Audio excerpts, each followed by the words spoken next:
J'ai eu le plaisir de travailler avec cette femme. On va y venir au Resto du Cœur dans un instant. D'une autre génération. Maintenant, on va accueillir quelqu'un que tu voulais recevoir, qui est un personnage très particulier. C'est la musique qui vous a fait vous rencontrer. Il était musicien dans les années 80, mais c'est surtout un grand chirurgien. Il est chef de service de chirurgie digestive à l'hôpital Saint-Pierre à Bruxelles. Avant qu'il arrive, dis-moi un mot de lui. C'est un des hommes qui me fait le plus rire au monde. J'ai eu des crises de rigolade avec lui qui sont pas racontables. Alors qu'il fait un métier où il voit la tragédie tous les jours. C'est un homme qui ne traite que de la tragédie humaine. Oui, voilà, cet homme est je crois, un ami vraiment très cher.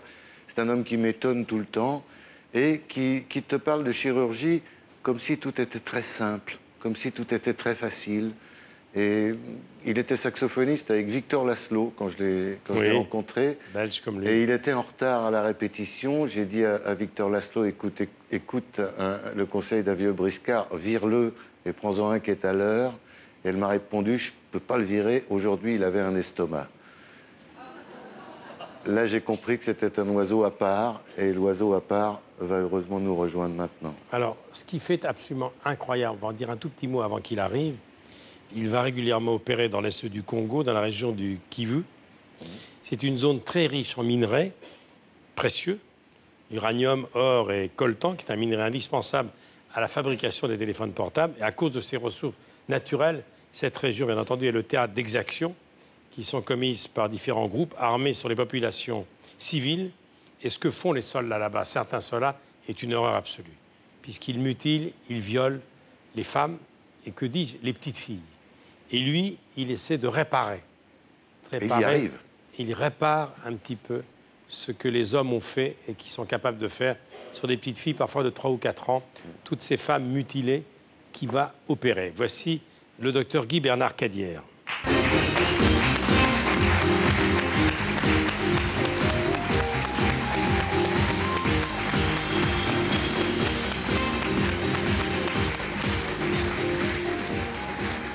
Bonjour, cher docteur. Alors, bonjour. Avec Françoise Coquin, on était content de vous revoir. On s'est rencontrés sur le plateau de Champs-Élysées. Vous étiez musicien, vous accompagnez Victor Laszlo. Vous étiez déjà étudiant en médecine à l'époque? Oui, oui. C'est ça pour gagner votre vie, en plus? Et Victor Laszlo était en fait étudiant dans la même université que moi. Elle était étudiante en médecine, Victor, la voilà ici. Et vous, vous êtes là, à droite, regardez. Oui. Vous opérez tous les jours? Quasiment tous les jours. Et la musique, c'est fini? Le saxo, il est rangé? C'est difficile. Je rêverais de refaire quelque chose avec Maxime. Ah bah oui. La dernière fois qu'on l'avait fait, c'était Longue Distance.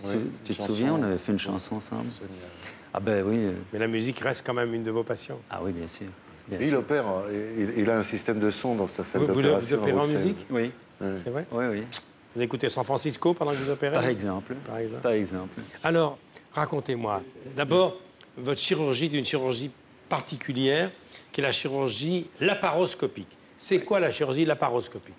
La chirurgie laparoscopique, si vous voulez, c'est au lieu de faire une grande incision pour explorer et opérer dans la cavité abdominale, on fait des petites incisions, on introduit des instruments effilés, une caméra, et on contrôle les actes chirurgicaux sur un écran de télévision. Et on peut, paraît-il, ça s'est encore perfectionné, opérer à distance par satellite. Ah oui, ça existe aussi, ça? Alors, ce n'est pas encore au point, mais le robot qu'on peut utiliser pour opérer, ça sert surtout à accentuer la dextérité du chirurgien. Là, vous vous opérez, là, vous regardez l'écran, donc. Il y a des écrans partout. Alors, racontez-moi ce qui se passe dans cette région d'Afrique et parlez-nous du docteur Denis Mukwege, que vous aidez beaucoup, qui est un médecin qui vit dangereusement parce qu'il opère ses compatriotes, toutes ces femmes qui, par milliers depuis déjà très longtemps, sont mutilées, massacrées par des soldats dans cette région d'Afrique où règne la terreur.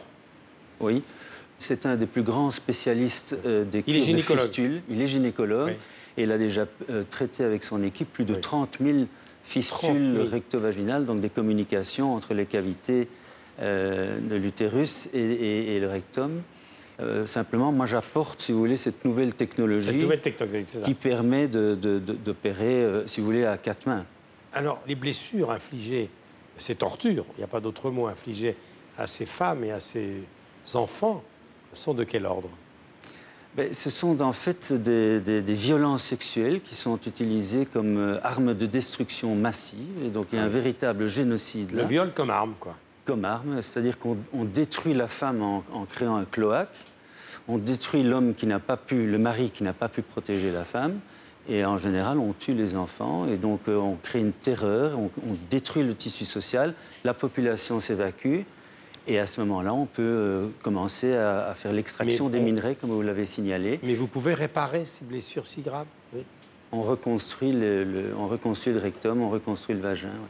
Et d'ailleurs, le docteur Denis Mukwege, dans son pays d'origine, est quelqu'un de très aimé. Il est considéré comme un sauveur. Il est considéré comme un saint. Comme un saint. Et les femmes de cette région lui vouent un culte qui mérite, évidemment, parce qu'il se met en danger, parce qu'en essayant de réparer, il dénonce aussi. Et personne n'a vraiment intérêt à parler de cette situation complètement dantesque qui se trouve dans cette région. Il est même protégé. Il travaille sous la protection de l'ONU des casques bleus. C'est dire s'il est menacé.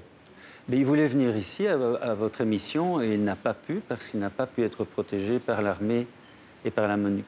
Qu'est-ce qu'on peut faire pour aider, docteur Mukwege? Donner l'adresse peut-être, hein?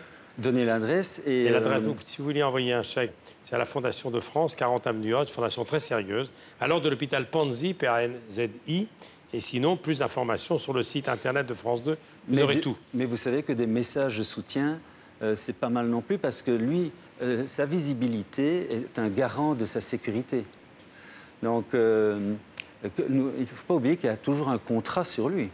Bien sûr. Et ce qu'il dénonce, en fait, c'est que les femmes qu'il a sauvées et qui ont enfanté le fruit du viol, oui.